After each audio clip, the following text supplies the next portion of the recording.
So let's talk markets and understand valuations. Vinod Karki joins us now.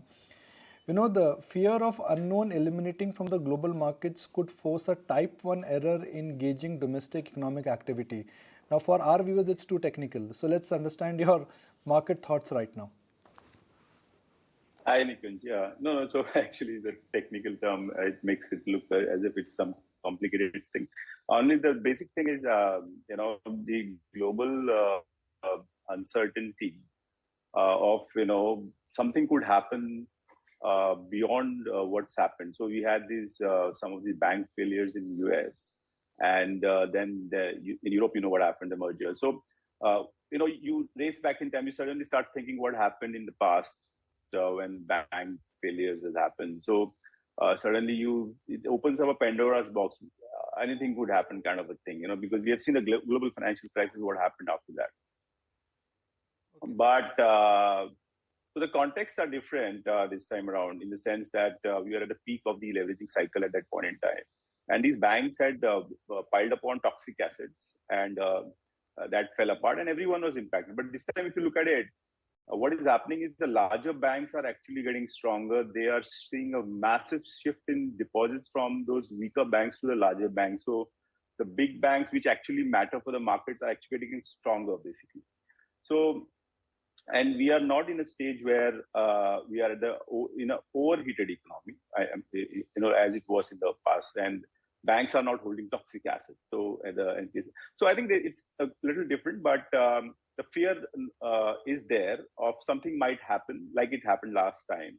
And that's actually, it's so overwhelming that you could be forced to ignore the positive high frequency data that's coming month by month. So if you look at for March, GST is 1.6 trillion. No one is even talking about it.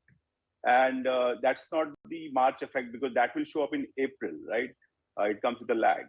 And if you look at both the PMI for manufacturing and services, it's pretty robust. I mean, it's one of the best globally. If you see the PMI global charts, I mean, we are outperforming significantly. And credit growth at 16% is doing quite well.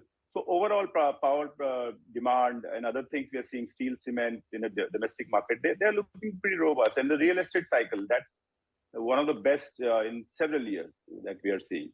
So I think because the overhang of something terrible might happen globally, which will impact domestic demand very badly, is playing on the mind. And it could be right, but we don't know, basically. So, but the point is, you could completely ignore what's happening positive in the domestic economy. So that's the type 1 error, that you completely reject some facts which are coming because you have some assumptions about something else. We spoke to Amitabh Chaudhary of Axis Bank yesterday, and he's of the view that Indian economy is slowing down. The credit growth will get compromised. Deposit growth is low. So if growth is going to get compromised, and if credit growth will slow down, do you think we now need to brace ourselves for more slowdown, more earnings cut? Because if banks are lending less, it will have a spill-through effect going forward. Who is forecasting is looking at the uncertain environment. So the forecasts are all getting a little lower, but as I said again, these are kind of guesses, and we know what happens to guesses. So the point is, you look at data, how it's panning out, and are there reasons to believe that the slowdown will be massive in the domestic economy? So if there are reasons to believe, one should start building those cases. But currently what is happening is the developed markets are slowing down.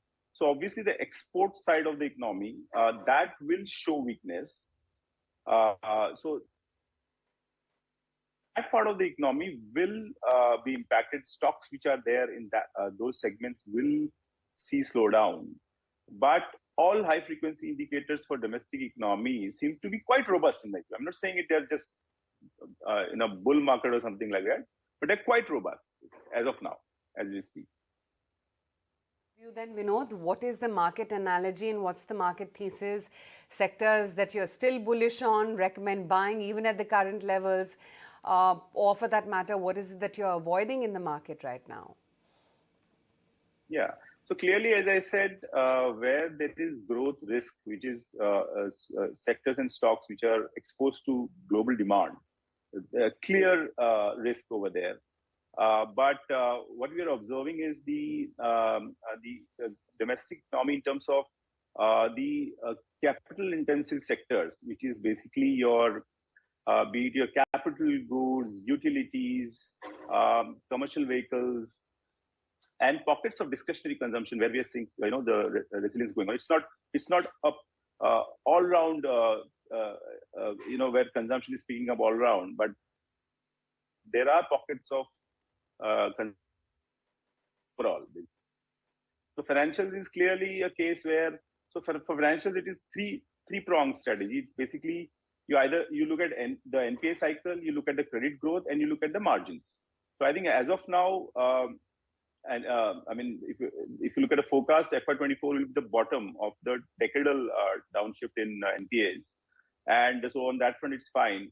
While credit growth is reasonably okay, I'm not saying it's like we used to see in earlier cycles, significant growth, but it's 15-16% is moving along.